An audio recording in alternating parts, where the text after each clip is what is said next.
What we're going to be exploring today is this notion of bot defense.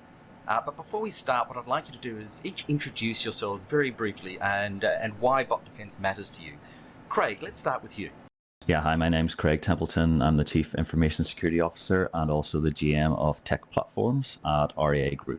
My name's Sam Crowther. I'm the technical founder of Kasada with a background in red teaming and penetration testing. This notion of bot defense, when most people think about bots, they think about chat bots and so forth. And obviously that's not what we're talking about here. What is bot defense and why do you need it?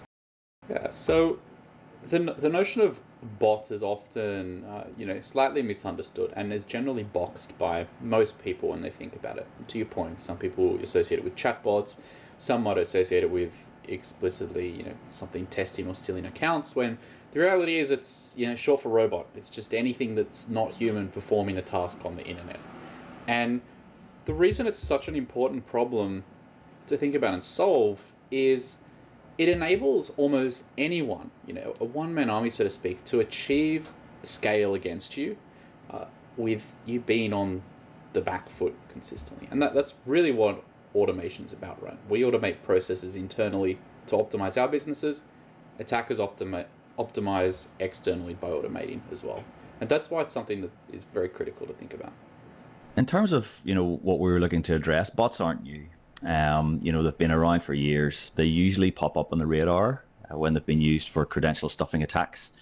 And they've risen to more prominence over the last few years with the growth of black market toolkits, and that opens up opportunities for less technical adversaries. So really it came on our radar initially. There was in Australia, there was a run of credential stuffing attacks over a period of time, and we were impacted by that as well. One of the other things, Craig, that you mentioned is this notion of bots coming in and scraping the data. And there is a competitive issue there. There's an ownership issue there as well. That could be a very real business value. Unpack a little bit how that landed for REA. In terms of scraping, there's this notion that's commonly held that just because you've got your website up and therefore the data is sort of fair game. So if it's freely available on the internet, then it's free for me to acquire as I see fit. But the reality is that it costs considerable resources for organizations to stand up websites that scale to the degree that we have at REA Group. And we provide, the services for our customers and our consumers to leverage. So there's a cost to your infrastructure. There's also a cost of support as well. So you're trying to scale to that degree to what you think your audience is. The issue with unsanctioned, what I call unsanctioned automation, is it's arbitrary.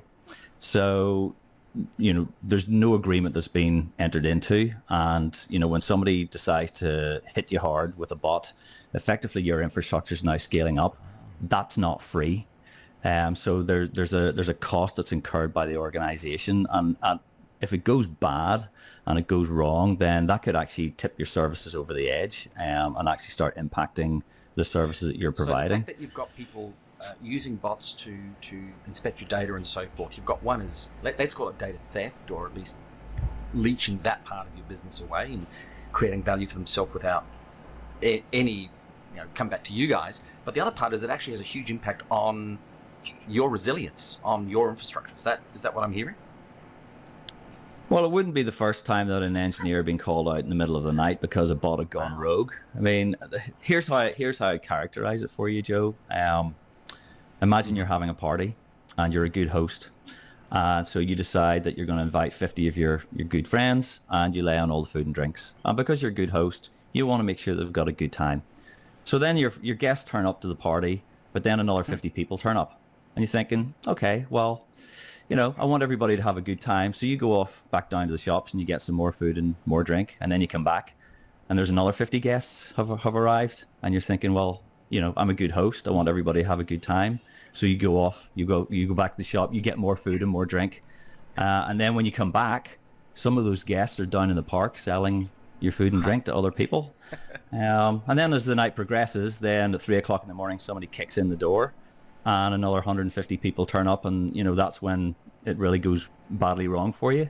So that's what I'm saying about there's a consumption of resources here It's a cost incurred on the organization, so it's not free. So that, has implications for all organizations who operate at scale on the internet. So, Sam, this notion that this is affecting all organizations is an interesting one, because REA has a very specific and strong position in the Australian market as a data provider in many ways, and value-added data provider. But what about other types of websites, government sites or retail sites and so forth? Do bots really hit these sites to the same degree as they would target, say, realestate.com?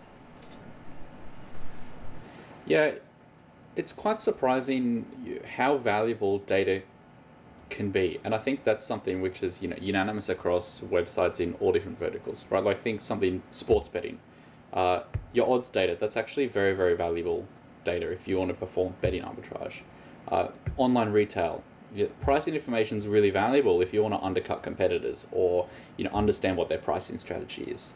And so, thanks to that, we actually see relatively similar percentages across all the different verticals that we work. And it makes sense because it's so cheap. It's almost free to run these bots in a lot of cases. And so if you can gain a little bit of extra value or a little bit of a competitive edge for something that's very little cost to you, you would be insane not to do it. But when I think about these bots, the obvious response would be just block their IP addresses, just block them. Why can't we block these at a network or an infrastructure level? Why do we need to start looking at automation and robotic automation to fight the robots in a way? Why is that necessary?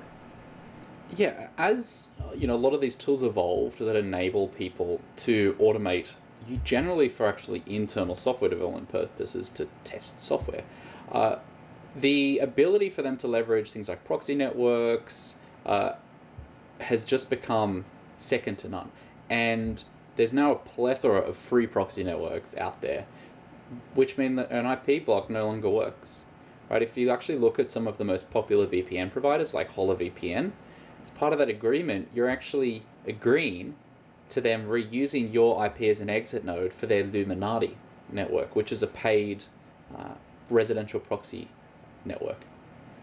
Yeah, and that becomes problematic for us, Joe, because just to add into what Sam's talking about, we can't block residential proxy networks because a large proportion of our business is Australians looking at houses on the internet. So, whenever something's coming through and for all intents looks normal, you really have to start taking a different approach. And that's why I think that, this notion of bots fighting bots is so effective. I think the game has now changed to a degree where once upon a time, you might have been able to stick in a rule in your WAF or something like that.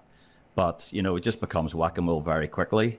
Yeah, so it really comes down to, I guess, two core pillars, and both of which are trying to target the underlying philosophy that it's economical to automate. So the first one is you actually want to make it really difficult to automate, and we do that by attempting to very, very accurately and quickly understand the whole environment of the application that's attempting to connect to a customer's website. So we want to know before we've served any content, have we got a relatively high confidence that this is in fact a legitimate browser? And then the second side targets the economics from a compute perspective. So what we'll actually do is force these adversaries to solve these asymmetric proof of works before any data submission event. So what that means is we can actually introduce almost attacks on every single request they would like to send to us, which means we control the cost of an attack. When you say an asymmetric attack, so the bot is coming in, so you are pushing back to the bot saying you need to verify that you're human, and then giving them harder and harder challenges to solve? Yeah, so think of them as just math problems. So what we do is we send back a series of instructions and a recipe and say, all right, go and complete this, find the answer, and then come back once you've found it. And so by making these more and more difficult, all of a sudden you introduce huge overhead from a time perspective for every request. That adds a little bit more and a little bit more.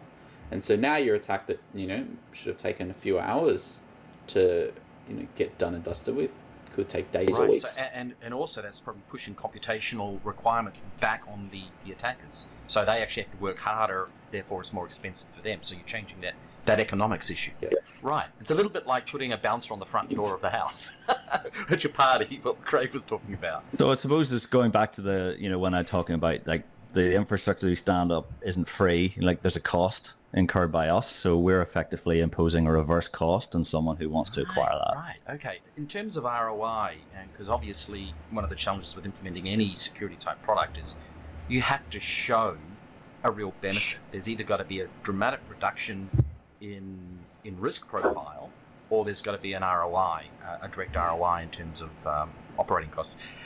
How have you looked at the ROI of this type of approach of a bot defense system like this? So there's two aspects to ROI on this, in my view. First of all, in terms of just pure risk mitigation, if we took the first example of credential stuffing, we were already engaged with Kasada before we had our incident a couple of years ago. We measured the cost of that incident in terms of the number of hours.